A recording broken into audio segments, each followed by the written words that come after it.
a été appelé par la commune de Stains suite à l'évacuation d'un campement de Rome. Ce campement existe depuis une bonne quinzaine d'années.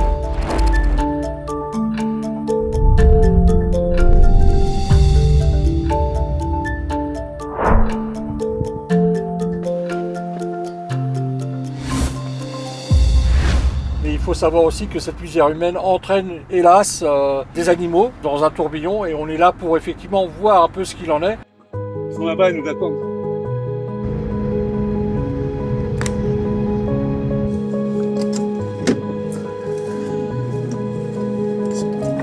On va aller jeter un œil. Il n'y a rien dans les véhicules. Ils n'ont pas entendu un chien dans les véhicules.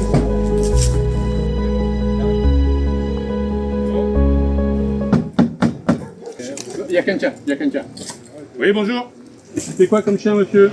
Malinois. Vous allez l'attacher, le museler, et vous allez sortir avec moi, monsieur.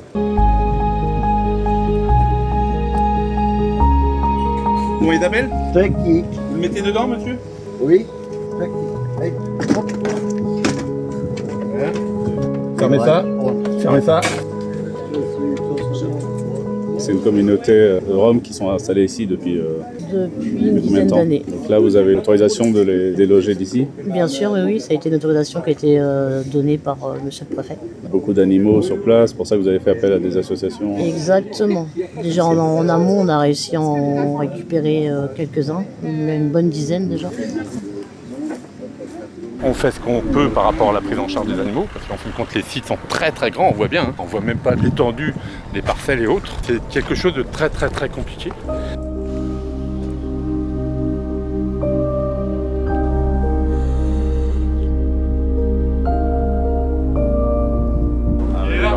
Il est là.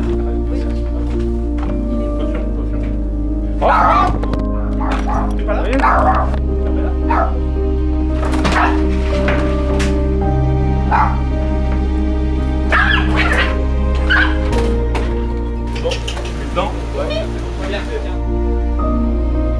Je pense que pour continuer à sauver des animaux, faut pas réfléchir, faut pas se poser de questions, faut se concentrer sur l'animal et se dire qu'on est là pour les sauver, les aider.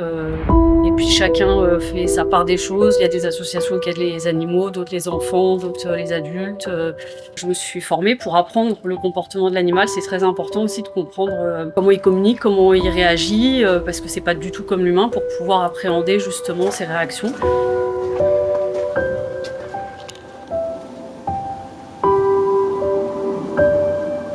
On est obligé de continuer, parce que c'est loin d'être fini. Il faut poser des trappes pour voir où ils sont et pouvoir les capturer tranquillement. Autant les chiens, on les voit tout de suite, c'est pas très compliqué. Autant les chats, c'est vraiment le souci, le gros souci. On voit qu'il y a rien. Les chats, en plus, avec les évacuations, avec les CRS, avec tout le monde, ils ont eu peur.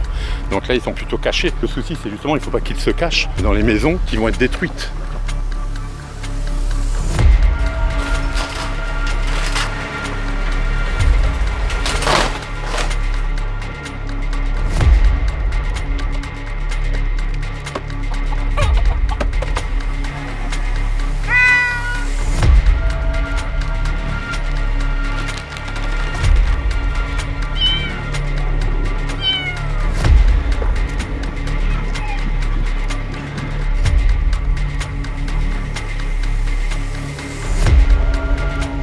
Je pense que si, c'est parce qu'ils ont été expulsés, du coup, ça leur a fait c'est une petite rébellion. Peut-être que même en pensant brûler, ils pensaient que du coup l'évacuation n'aura pas lieu. Vous habitez dans la rue? Dans la rue du Moutier, oui. Ça fait combien d'années que c'est comme ça? Ça fait plus de 10 ans. Hein. Il y a le cuivre, il brûle toute la journée, vous voyez les odeurs, c'est invivable. Hein. Les pauvres personnes qui sont à côté, leur vie c'est invivable. Regardez, c'est tout barricadé. Il faut se battre avec eux, on ne peut pas se battre avec eux. Hein. Ils sont des milliers, des milliers.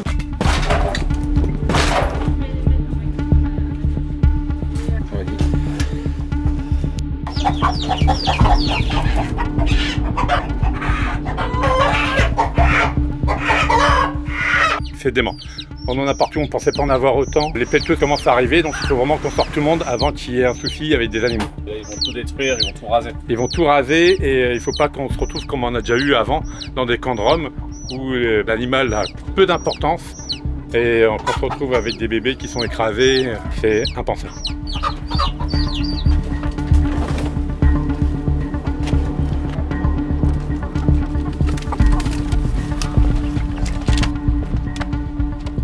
Il était vraiment nécessaire d'intervenir pour que ça cesse pour ces pauvres gens qui, malgré tout, subissent la misère. Mais ils entraînent avec eux tous les animaux. On a pu aujourd'hui, avec l'aide de la Fondation Bardot, intervenir pour mettre un terme à toute cette souffrance, notamment animale. C'est quand même très spectaculaire parce qu'on a vraiment une ville dans la ville, avec leurs petits jardins ouvriers, leurs petits potagers, comme si tout était normal. Alors que les pauvres, ils savaient qu'ils étaient évacués aujourd'hui. Il y a des mots de partout, la préfecture est passée, tout le monde est passé pour les informer de cette expulsion.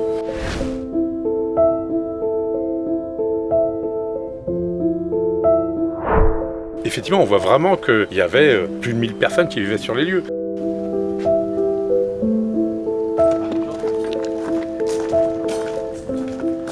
On est vraiment envahi par les rats. Comme là, on est en train de prendre leur source de nourriture, étant donné qu'on est en train d'enlever les volailles. Du coup, ils attaquaient sûrement les petits poussins, parce qu'il y a beaucoup de petits poussins qui étaient attaqués. On a déjà chargé plus de 200 volailles. On a une quarantaine de chats, une dizaine de chiens.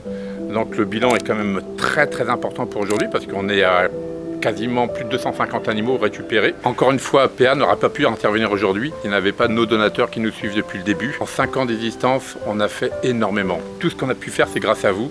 Là, au moins, vous voyez bien le travail qu'on fait, c'est concret. On est toujours sur n'importe quel terrain. Si vous n'étiez pas présent, on ne pourrait pas le faire.